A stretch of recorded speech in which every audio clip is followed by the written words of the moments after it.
WhatsApp guys, আসসালামু আলাইকুম। তো তোমরা প্রথম আগে এই গাজা করে কথাটা শুনো। গাইস 300 এমবির কার্টুন গেমের প্লেয়াররা বলে পাবজি মোবাইল নাকি কার্টুন গেম। এই গেম কেউ খেলে নাকি? পার্সোনালি আজকের এই ভিডিওটা তাদের জন্য। সব গেমকে পিছনে ফেলে সর্বপ্রথম ওয়ার্ল্ড রেকর্ড করে ফেললো পাবজি মোবাইল। ইন্দোনেশিয়ার জাকার্তায় অনুষ্ঠিত হলো পিএমজিসি সিজন 1। এই টুর্নামেন্টে অংশগ্রহণ করছে 12,24,169 জন প্লেয়ার। এর সাথে পাবজি মোবাইল বেস্ট স্পোর্টস টুর্নামেন্টে ওয়ার্ল্ড রেকর্ড করে ফেললো। গিনেস ওয়ার্ল্ড রেকর্ড করা 4টিখানি কথা।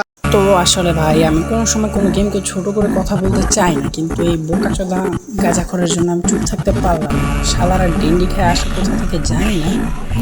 তো গাঁজাখোর বলছি Guinness book of world record পাবজির আগে ফ্রি ফায়ার নিয়েছে, সেটা তুমি খোঁজ নিয়ে দেখো, বুঝছো? তোমার আব্বা আগে ফ্রি ফায়ার নিচ্ছে, আর কি বলবো বলো, তোমাকে আর কি বলার আছে? তো তুমি এই ভিডিওটা দেখো, বুঝছো বাচ্চা? এই ভিডিওটা দেখো। As Victory Verified, we would like to invite Mr. Harold Hill, Free Fire Global Producer, onto the stage to receive the certificate. Tonight is a landmark moment, a celebration of how far Free Fire has come, from community drive and tournaments all the way to the global stage.